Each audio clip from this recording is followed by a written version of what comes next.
నమస్తే. కిరణ్ టీవీ భక్తికి స్వాగతం. నేను మీ స్వప్న.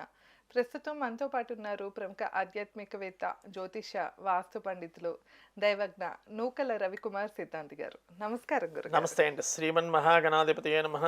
శ్రీ గురుభ్యో నమః. గురువందనం. ముందుగా నా జన్మనిచ్చిన తల్లిదండ్రులకి పాదాభివందనం తెలియజేస్తూ ఈవేళ కిరణ్ టీవీ ప్రేక్షకులు మరియు అఖిలాంధ్ర ప్రేక్షకులు అందరూ కూడా ఆయురారోగ్యశ్రీయాలతోటి విరాజిల్లాలని ఆ సిద్ధలక్ష్మి గణపతిని ప్రార్థిస్తున్నాను. సంతోషం గురుగారు. గురుగారు, మనమైతే ఒక్కొక్క రాశి గురించి మాట్లాడుకుంటూ వస్తున్నాము. ఇప్పుడు అవునండి. వృషభ రాశి దగ్గర ఉన్నాం గురుగారు. అవునండి. ఈ వృషభ రాశి వారికి ఒకవేళ మాకు టైం బాలేదు, లేకపోతే మేము అనుకున్న పని ఏది ముందుకు సాగట్లేదు, అవును. సంతానం కలగట్లేదు, లేదా వివాహం అవ్వట్లేదు, అవును. ఉద్యోగ ప్రయత్నంలో ఉన్నా, లేకపోతే వ్యాపార ప్రయత్నంలో ఉన్న అభివృద్ధి కోసం అవును. ప్రయత్నించేటప్పుడు వీళ్ళు ఏ దైవారాధన చేసుకోవాలంటారు? లేకపోతే ఏ క్షేత్రానికి వెళ్తే వీళ్ళ జీవితం ఒక టర్నింగ్ పాయింట్ వస్తదో ఈ విషయాలు తెలియజేస్తారా? వీరు వృషభ రాశిలో జన్మించిన వారికి శుక్రుడి యొక్క అధీనంలో జన్మిస్తారు రాశాధిపతి. హ్మ్. అంటే వీటిలో కృత్తికా నక్షత్రం 2, 3, 4 పాదములు వస్తాయి. హ్మ్. అంటే రోహిణి నక్షత్రం 1, 2, 3, 4 పాదములు వస్తుంది. అలాగే మరొకసారి 1, 2 పాదములు వచ్చిన వాళ్ళు ఈ వృషభ రాశిలోకి వస్తారు. ఇక వృషభ రాశిని తెలీదు ఎలాగా అనుకునే వాళ్ళు వావి వేవో ఓకే. ఆ పేరు మీద అత్యద్భుతంగా ఉంటుంది అనమాట. ఈ 2026లో వావి వేవో ఏంటని గురుగారు అంటే విక్టరీ వెంకటేష్ గారు. కానీ ఆయన ఏ సినిమా పట్టుకుంటే ఆ సినిమా బంగారు అవడం. సెలబ్రిటీస్ లో మాట్లాడుతున్నాను మామూలుగా.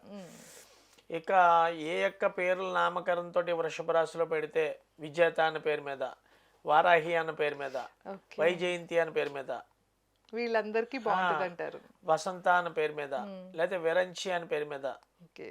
ఇలాగా వ్యాపార సంస్థలకు ఎన్నో పేర్లు అనమాట. ఈ సంవత్సరం నేను ఇచ్చిన ఇంచుమించు 70-80 మంది ముహూర్తాలకి హోటల్స్కి కానీ లేకపోతే డాబాస్కి కానీ పెట్టించిన పేర్లు వి అనే అక్షరం మీద ఏంటి అంటే చాలామందికి ఈ వృషభ రాశిని తెలియని వాళ్ళు ఉంటారు. ఎలాగా అని చూసుకున్నట్లయితే వావి వేవో అని చెప్పడం జరుగుతుంది. అంటే వా అనే అక్షరంతో, వి అనే అక్షరంతో, వి అనే అక్షరంతో, ఓ అనే అక్షరంతో అవును. అది ఏదైనా అవ్వచ్చు. అంతే. ఇప్పుడు ఎగ్జాంపుల్ మన తమిళనాడు సీఎం గారు ఉన్నారు, హ్మ్.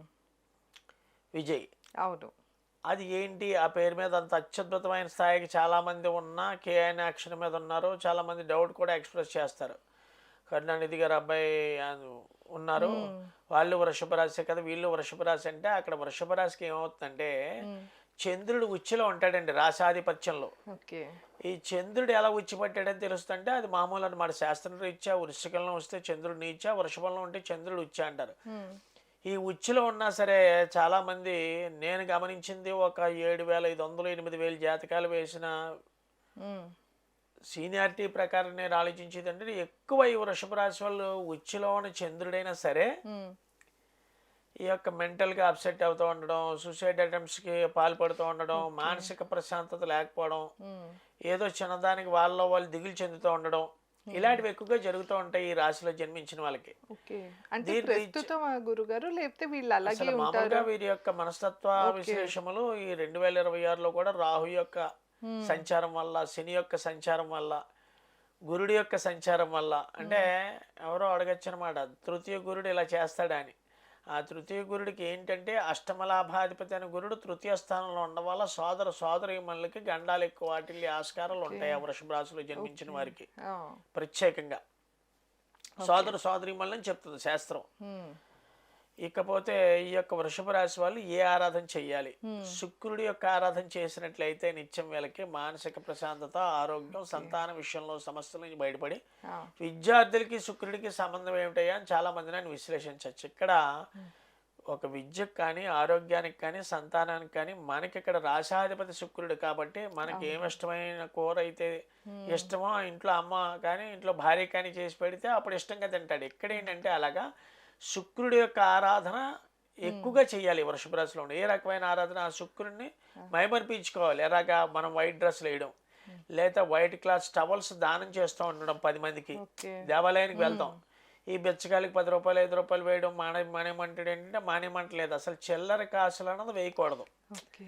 మన జేబులో చిల్లరే మిగులుతుంది. ఇంక ఏం పెడితే ఏం వేసావో అదే నీ దగ్గరికి వస్తుందని శాస్త్రం చెప్పింది. ఉదాహరణకి ఆకాశం మీదకి ఏదో రాయి వేసాడు అనుకోండి, అదే వచ్చి పడుతుంది వాడి మీదకి. అంతేగా. నీళ్ళు వేసాడు అనుకోండి పైకి, వాడి మీద వచ్చి పడుతుంది. అలాగా ఇక్కడ చిల్లరి అన్నది అసలు దానంలో ఉపయోగించద్దు. అంటే ఇది వరకు ఉండేవి కదండి, మరి రాగి నాణాలంటే ఆ రాగి యొక్క విలువ రీచేవాడు ఏదో ఒకటి కొనుక్కునేవాడు. ఇప్పుడేంటి అంత స్టీలు ఇత్తడే కదా అవును. ఈ యొక్క కాయిన్స్ అంతా. అంటే చెప్పేది ఏంటంటే ఈ సిల్వర్ స్టీల్ ఎక్కువ ఉండడం వల్ల మనం ఆ కాయిన్స్ యూజ్ చేయడం వల్ల శని భగవానుడి పట్టు ఎక్కువగా ఉంటుంది ఆ కాయిన్స్ మీద. ఓకే. అది ఏ రాశి అయినా సరే. దాని మూలంగా ఈ యొక్క వైట్ క్లాత్స్ ఎవరైతే దానం చేస్తారో ఈ వృషభ రాశిలో జన్మించిన వారు వీరు అత్యద్భుతమైన, ఎక్కువ అక్కర్లేదు, వాళ్ళకి శక్తి కొలది.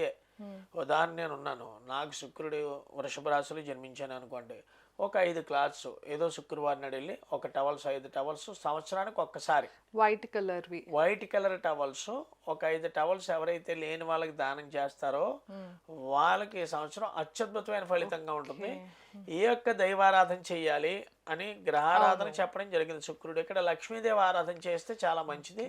ఈ యొక్క దేవాలయం సందర్శించాలి వృషభ రాశిలో ఉన్న వాళ్ళన్న అది మన మెయిన్ టాపిక్. అవును. ఇక్కడ దేశంలో కానీ మనకి లేకపోతే రాష్ట్రంలో చూసుకున్నట్లయితే అత్యద్భుతంగా వీరిక విద్యంద ఆటంకాలు ఉన్న వాళ్ళైనా, ఆర్థికమైన ఇబ్బందులు ఉన్నా, లేదా ఉద్యోగంలో సమస్యలతో ఏర్పడుతున్నాం గురుగారు, లేదా వివాహం అవటం లేదు మా అబ్బాయికి కానీ అమ్మాయికి కానీ, లేదా వివాహం అయ్యి 4-5 ఏళ్ళు అయింది పిల్లలు పట్టడం లేదు, అవును. లేదా చిన్న చిన్న వాటికి మా కోడలు కొడుకు దెబ్బలాడుకుంటున్నారు, ఇలా చాలా మంది బాధ బెంగపడుతూ ఉంటారు. ఏమంటే లేకపోతే అలా లోన్లీనెస్గా అలా పక్క గదిలో కూర్చుని ఉంటూ ఉంటుంది, మా అమ్మాయి ఏంటో తెలియదు మాతో చెప్పటం లేదు, చెప్తే కానీ తెలియదు కదా అని వృషభ రాశిలో ఎవరైతే ఉన్నారో వారు విశాఖపట్నంలో కనక మహాలక్ష్మి దేవాలయం అని ఉందండి. ఓకే. ఒక్క మారు కనక మహాలక్ష్మి గుడికి వెళ్ళి వడపప్పు పానకం అమ్మవారికి ఇచ్చినట్లయితే ఎంత ఇవ్వాలి? ఒక 1/2 కేజీ వడపప్పు పానకం చేయడం తెలుసు కదా, మిరియాలు వాటితో చేసి మిరియాలు తగినంత మిరియాలు తీసుకుని అక్కడ ఉన్న ఎవరైతే భక్తులు వచ్చారో వాళ్ళకి 1/2 కేజీ వడపప్పు నానబెట్టి పట్టుకెళ్ళి పానకం గుడిలో అంతా వచ్చిన భక్తులకి ఎవరైతే ఇస్తారో ఈ వడపప్పు పానకం 1/2 కేజీ తక్కువ కాకుండా ఇవ్వాలి, ఎక్కువైనా పర్లేదు. 1/2 కేజీ తక్కువ కాకుండా కనక మహాలక్ష్మి గుడిలోనే ఎందుకు ఇవ్వాలంటే భృగు మహర్షి యొక్క కుమార్తె లక్ష్మీదేవి, ఈవిడ రాజు యొక్క అంశం మీద ఆటోమేటిక్గా వెళ్తూ ఒక స్త్రీ పరిగెట్టుకెళ్ళి బావిలో పడిపోతే ఆ చెయ్యి ఊడిపోతే ఆ చెయ్యి ఊడిపోయిన దగ్గర నుంచి జన్మించింది. కాబట్టి ఇక్కడ చాలా సుప్రసిద్ధమైన దేవాలయం అన్నమాట, ఎవరికి తెలియదు దేశంలో. ఒక మారు వృషభ రాశిలో ఎవరైతే జన్మించారో వారు ఇక్కడ విశాఖపట్నంలో ఉన్న కనకమహాలక్ష్మి గుడికి వెళ్ళి అక్కడ కుంకుమ నీళ్ళతోటి పసుపు నీళ్ళతోటి అభిషేకం చేస్తారు అమ్మవారికి. ఎప్పుడు చేయించాలి? ఏ వారం వెళ్ళాలి?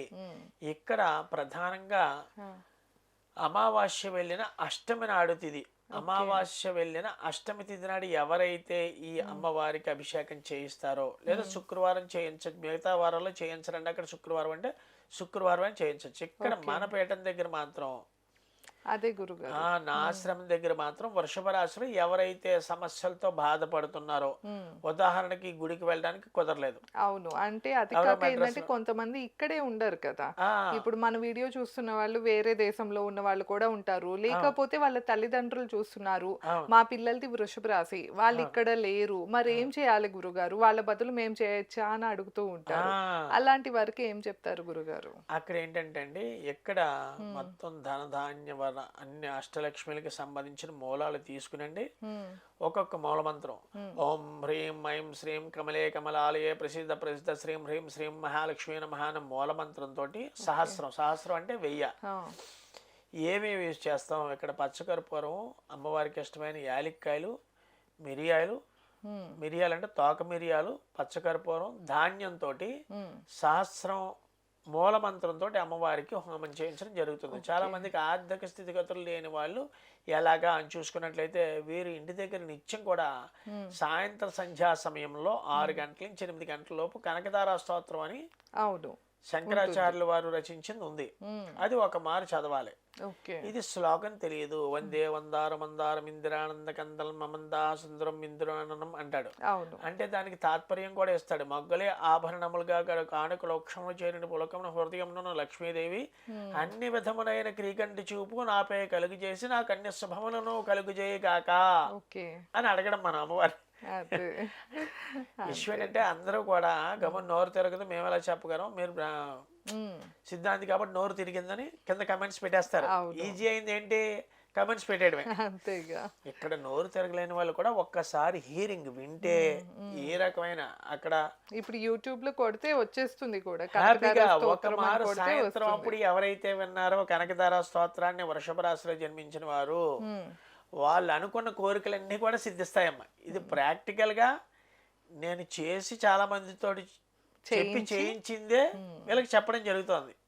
నేను గత 4-5 ఏళ్ళగా నా దగ్గరికి ఎవరైతే క్లయింట్స్ వస్తారో వాళ్ళతోటి ఈ యొక్క వివరణ, ఈ ప్రిడిక్షన్ చెప్పి చేయించిన తర్వాతే ఇప్పుడు మన కిరణ్ టీవీ ప్రేక్షకుల చెప్తున్నారు. ముందు పెట్టడం జరిగింది. ఎందుకంటే మనం ఆచరణలో చేసిందే చెప్పాలి. అంతే కదా. చాలా మందికి చదవడం రాదు, లేకపోతే మేము చదువుకోలేదు. ఎలాగంటే చాలా ఈజీ, ఇయర్ ఫోన్ మన సెల్ ఫోన్లో అవును. పెట్టుకుని వినాలి. ఏమిటి అంటే ఇదే, హ్మ్. వీళ్ళు ఆరాధించవలసిన మొక్క కూడా తులసి మొక్కను ఆరాధిస్తే చాలా అత్యద్భుతమైన ఫలితం చూస్తారు ఈ వృషభ రాశి వాళ్ళు. దేనివల్ల అంటే చాలా మంది మాకు తులసి మొక్క అచ్చు రాలేదు అనేది ఎవరైనా చెప్పారంటే అది చాలా ఉట్టిది. ఓకే. తులసి మొక్క ఏమి కూడా ప్రతి ఇంటి ముందు సుమంగళగా ఆడవారు ఉండడానికి మనం హిందూ సంప్రదాయ ప్రకారం పెంచి మొక్క. అవును. ఇకపోతే ఈ యొక్క దైవారాధన చూసుకున్నట్లయితే ఈ దేవాలయానికి వెళ్ళినట్లయితే ఎవరైతే వృషభ రాశిలో జన్మించారో, లేదు మాకు రాశి తెలియదు గురుగారు అనుకున్నట్లు వావి వేవో వా అనే అక్షరం ఇందాక చెప్పడం జరిగింది, అవును. వి అనే అక్షరంతో ఏ పేరుతో ఉన్నారో హ్మ్. వాళ్ళు వెళ్ళి సందర్శిస్తే చాలా మంచిది. తప్పకుండా గురుగారు. సో విన్నారు కదా, వృషభ రాశికి సంబంధించిన దేవాలయం గురించి మనం తెలుసుకుంటూ వచ్చాము. అలానే ముఖ్యంగా మీరు ఎలాంటి సమస్యతో ఇబ్బంది పడుతున్నా కూడా ఒకసారి మీ పర్సనల్ చార్ట్ చూపించుకోవాలి అంటే స్క్రీన్ పైన స్క్రోల్ అయ్యే నెంబర్కి తప్పకుండా కాంటాక్ట్ అయితే గురుగారు మీ జాతక తగ్గట్టు ఏవైనా దోషాలు ఉన్నా కూడా వాటికి పరిహారాలు కానీ లేకపోతే హోమాలు కానీ చేయించే సౌలభ్యం కూడా ఉంది. ధన్యవాదాలు. నమస్కారం నమస్తే. గురుగారు.